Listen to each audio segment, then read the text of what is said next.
আসসালামু আলাইকুম। পুলিশের সাবেক আইজিপি বেনজির আহমেদের দুর্নীতির তদন্ত নিয়ে যখন দেশে তোলপাড় চলছে, ঠিক সেই সময় আরেকটি খবর। এক পুলিশ কর্মকর্তার বিদেশ যাত্রায় নিষেধাজ্ঞা। এই খবরে বলা হচ্ছে অতিরিক্ত পুলিশ সুপার উত্তম কুমার বিশ্বাসের বিদেশ যাত্রায় নিষেধাজ্ঞা দিয়েছেন আদালত। ঢাকা মহানগরের জ্যেষ্ঠ বিশেষ জজ মোহাম্মদ আসামস জগলুল হোসেন বৃহস্পতিবার এই আদেশ দেন। এটি নিশ্চিত করেছে দুদকের পাবলিক প্রসিকিউটর মাহমুদ হোসেন জাহাঙ্গীর। মাহমুদ হোসেন জাহাঙ্গীর জানান, দুদকের পক্ষ থেকে আজ আদালতকে লিখিতভাবে জানানো হয়েছে যে অতিরিক্ত পুলিশ সুপার উত্তম কুমার বিশ্বাসের বিরুদ্ধে জ্ঞাত আয় বহির্ভূত সম্পদ অর্জনের অভিযোগের অনুসন্ধান চলছে। দুদক কার্যালয়ে তাকে তলব করা হয়েছিল, কিন্তু তিনি দুদক আসেননি। তাকে সম্পদ বিবরণী জমা দেওয়ার নোটিশ দেওয়া হয়েছে। এই নোটিশ পাওয়ার পর ব্যাংক হিসাব থেকে তিনি টাকা তুলে নিয়েছেন। যেমন বেনজির আহমেদ সম্পর্কে বলা হচ্ছে তার 33টা ব্যাংক অ্যাকাউন্ট আছে, কিন্তু এখন দেখা যাচ্ছে সেই অ্যাকাউন্টগুলো খালি, কোনো টাকা নেই। পিপি মাহমুদ হোসেন জাহাঙ্গীর বলেন, ব্যাংক হিসাব থেকে টাকা উত্তোলনের পর অতিরিক্ত পুলিশ সুপার উত্তম কুমার বিশ্বাস বিদেশে চলে যাওয়ার চেষ্টা করছেন।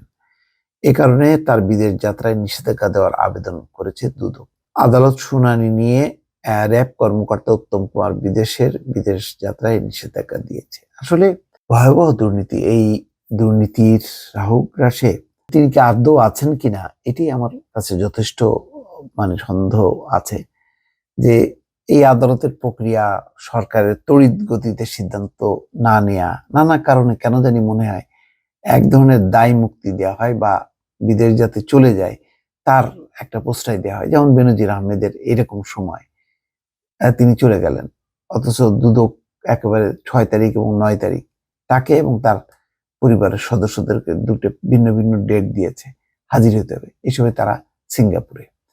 এখন এই যে যা দেয়া হলো, যেই কর্মকর্তা উত্তম কুমার বিশ্বাস, অতিরিক্ত পুলিশ সুপার, তার মানে দেখেন এরা কি পরিমাণ টাকা পয়সার মালিক, যে তারা কোনো কেয়ার করছে না যে এরা আদৌ আছে কিনা, চলে গেছে কিনা, সেই খোঁজ খবর কে করবে?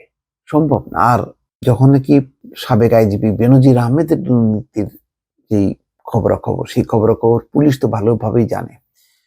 তো যখন নাকি সর্বোচ্চ পদের একজন ডিপার্টমেন্টের চিফ যখন নাকি এরকম দুর্নীতিতে জড়িয়ে যায়, তখন নিচের অন্যদেরকে কিভাবে ঠেকানো সম্ভব? ঠেকানো সম্ভব না।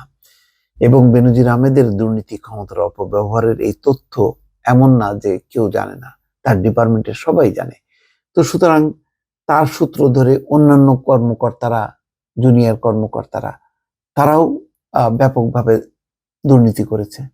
এখন কোনো কোনো ক্ষেত্রে তারা জালে ধরা পড়ছে বা দুদক তৎপর হচ্ছে, কিন্তু এটি হচ্ছে হাতে গোনা কয়েকটা। ব্যাপকভাবে যেই দুর্নীতির বিস্তার ঘটেছে পুলিশ বাহিনীর বিভিন্ন পর্যায়ে বা অন্যান্য আইন শৃঙ্খলা বাহিনী, এই ব্যাপারে তো সরকারের যে সংশ্লিষ্ট যেই সংস্থাগুলো, তারা তো তৎপর নয়, বরং তারাও বলা যায় যে তারাও দুর্নীতিতে আকণ্ঠ নিমজ্জিত, যার কারণে এই সিম্বলিক একটা দুইটা নিয়ে নাড়াচাড়া হচ্ছে এবং সেগুলিও যে খুব কার্যকর হচ্ছে তা না। ওই যে যখন নাকি আদালত নির্দেশ দিচ্ছে, দুদক তদন্ত করছে, তার মধ্যে তারা তাদের অ্যাকাউন্ট থেকে টাকা তুলে নিয়ে বা সরিয়ে ফেলছে, তাহলে কিভাবে সম্ভব? এই যে জনগণের টাকা, পাচার টাকা, এগুলি আটক করাটা অন্যতম এখন দরকার, যে সরকার এখন টাকার সংকটও আছে। তাছাড়া এটা তো মানুষের টাকা, পাবলিক মানি নিয়ে তারা বিদেশ চলে যাবে, অথচ সরকারের যে সময় মতন যে অ্যাকশনগুলো সেইগুলি না অভাবে, এটা খুবই দুঃখজনক। এই গাফিলতি বা এই দায়িত্বহীনতার এর জবাব কে দেবে? এটা কেউ বলতে পারছে না। দর্শক, ভালো থাকবেন। আল্লাহ হাফেজ।